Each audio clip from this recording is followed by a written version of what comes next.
Monsieur. Il y a quelque chose qui ne fonctionne pas. Il faut que je démonte toute naissance. Je puis dire qu'à l'âge de 12 ans, j'avais déjà un sentiment médical correct. Ma méthode actuelle en est sortie. Ah, vous avez une méthode. Je serais curieux de la connaître. Monsieur,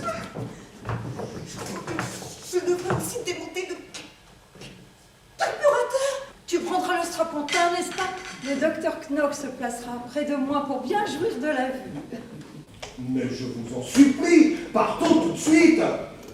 Vous êtes prêts? Oh, moi, je serais bien prêt.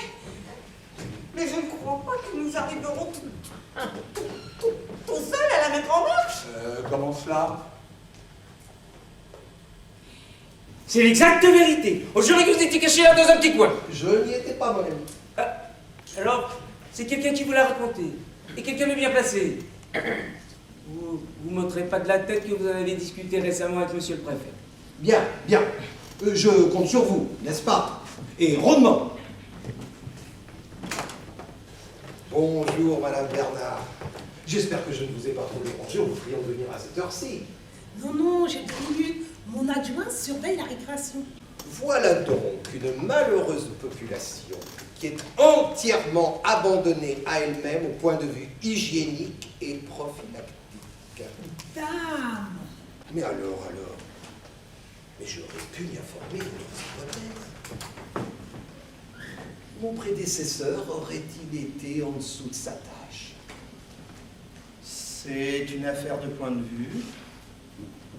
Cher monsieur Bousquet, encore une fois, nous sommes strictement entre nous.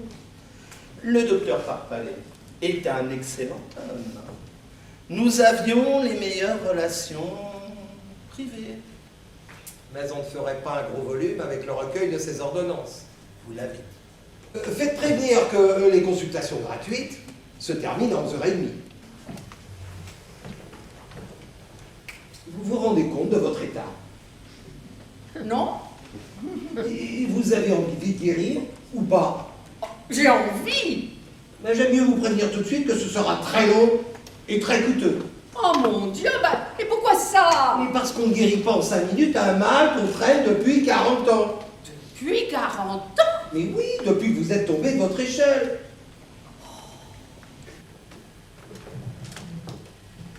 Je reste chez moi toutes les après-midi.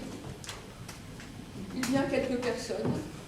Nous faisons salon autour d'une vieille théière Louis XV que j'ai héritée de mon aïeul. Il y aura toujours une tasse de côté pour vous.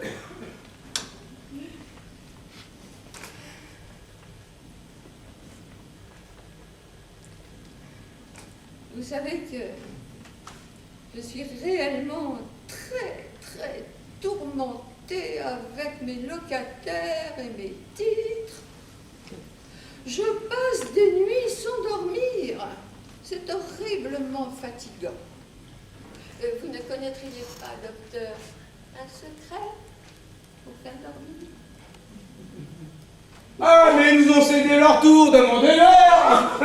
Nous deux, on va toujours ensemble, on fait la terre. Allez, entrez. Déshabillez-vous. Vous, asseyez-vous là. Oh, là. Scipion.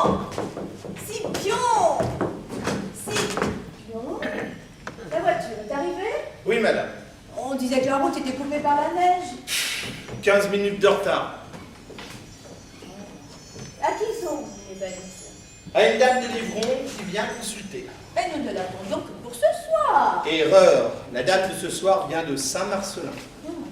Et cette valise? À Ravachol. Comment? Monsieur Parpalais est ici? Je ne vous connais pas.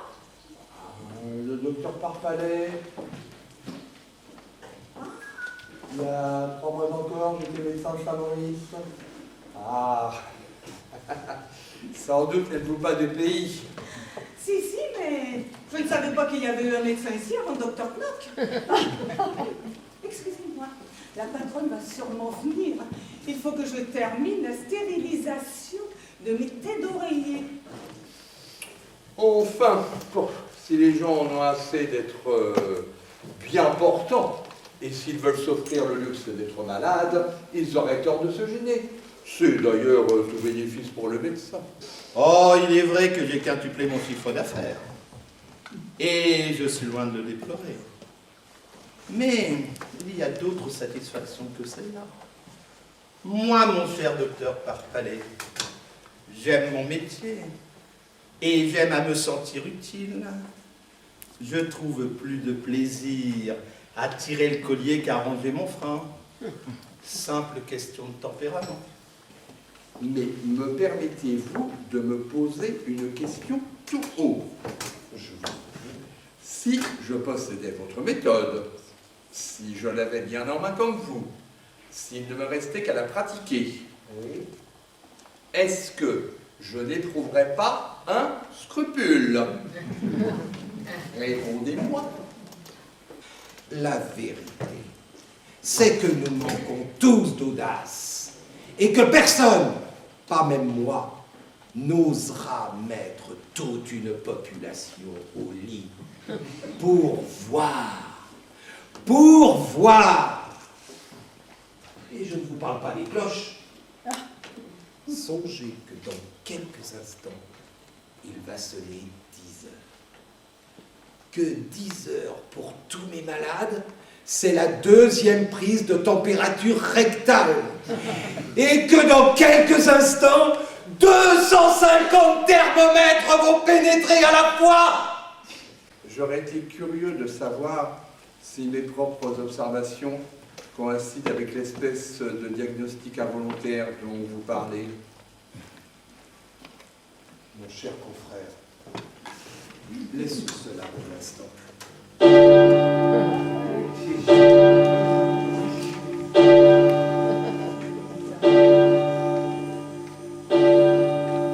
10 heures sonnent. Il faut que